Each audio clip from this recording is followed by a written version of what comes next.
السلام عليكم ورحمة الله وبركاته، مشاهدي قناة طارق سبورت.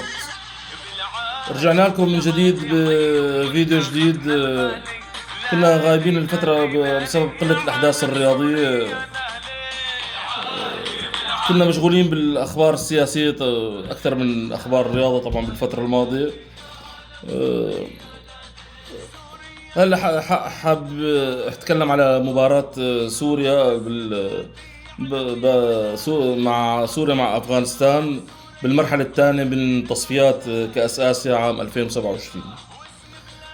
المباراة راح تقام في مدينة الإحساء في السعودية.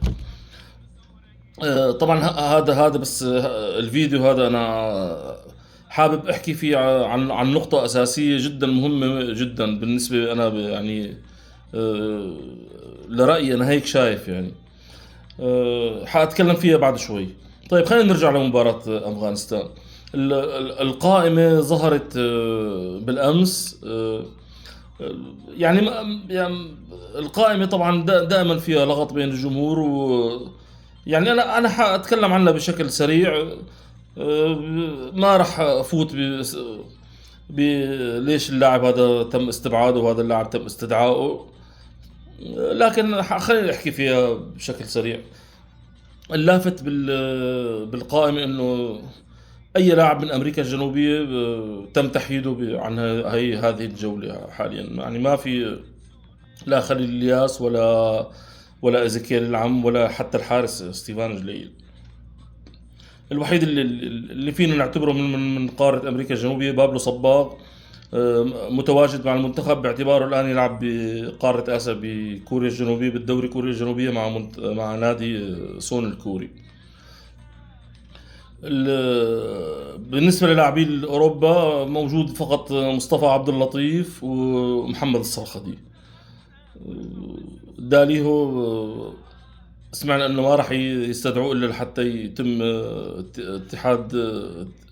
انتخاب اتحاد كرة قدم جديد، وايهم اوسو مصاب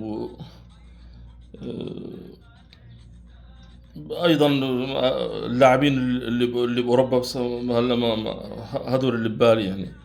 آه، بالنسبة لخط الدفاع الأظهرة اللي من العصر الحجري لساتهم موجودين هم مؤيد الحجان وخالد كردغلي.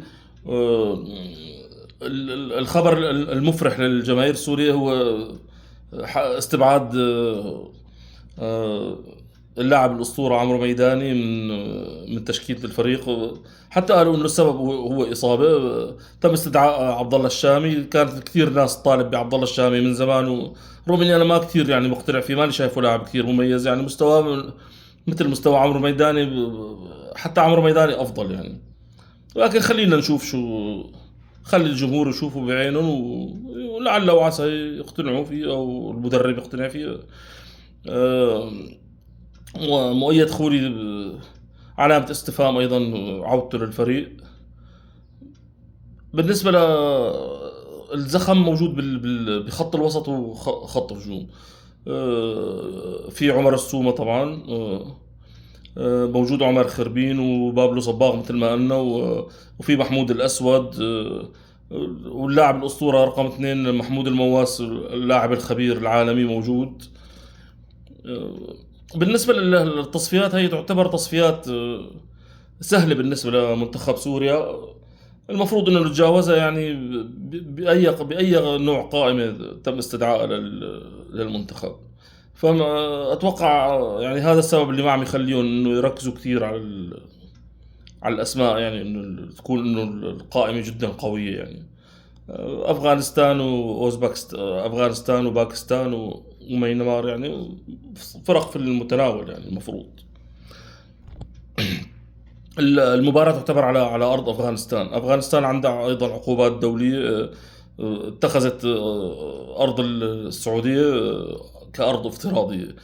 يعني جميع مبارياتنا ضمن مباراة منتخبنا حتقام في استاد محمد بن جلوي بالإحساء بالسعودية طبعا، ما عدا مباراة الذهاب مينمار حتكون بملعبهم.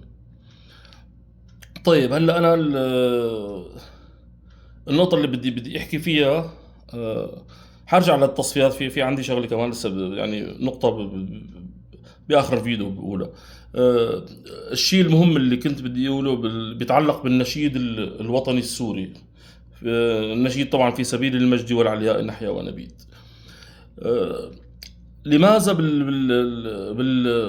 بالمناسبات الرياضيه، كره القدم او السله او اي مشاركه دوليه لمنتخبنا، عم يتم عرض النشيد الوطني اثناء اصطفاف اللاعبين؟ آه، المقطع الاول فقط، المقطع الاول يعني تقريبا 40 ثانيه بهالحدود يعني. ليش ما بيتم يعني عزف النشيد كاملا؟ يعني هو عزف النشيد كله كامل بحدود دقيقتين و20 ثانية. أو الفرق الأوروبية وفرق العالمية وأمريكا الجنوبية بتلاقي بيعزفوا النشيد كامل، النشيد الوطني، وفي بعضهم حتى النشيد طبعا بيجلس أكثر من 3 دقائق. بالنسبة للبرازيل، الأرجنتين، فرنسا، الولايات المتحدة، كلها هي النشيد الوطني طبعا يعني مدته طويلة وبيتم عرضه كامل قبل المباراة. ليش نحن بس عم نختصر نحن بس المقطع الأول فقط يعني؟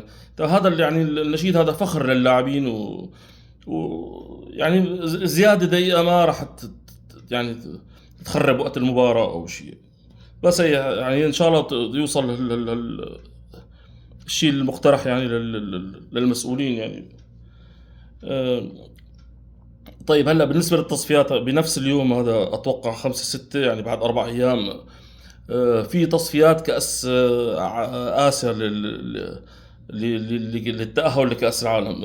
اللي بيهمنا منتخب النشامة الأردن، عنده مباراة مهمة جدا مع عمان.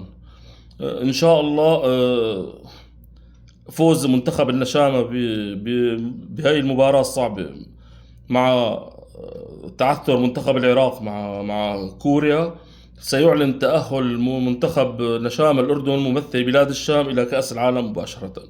إن شاء الله تكون الفرحة مزدوجة بهذا اليوم، وسوريا تفوز على أفغانستان، ومنتخب الأردن يكون يعلن تأهله رسميا كأول فريق في آسيا إلى كأس العالم.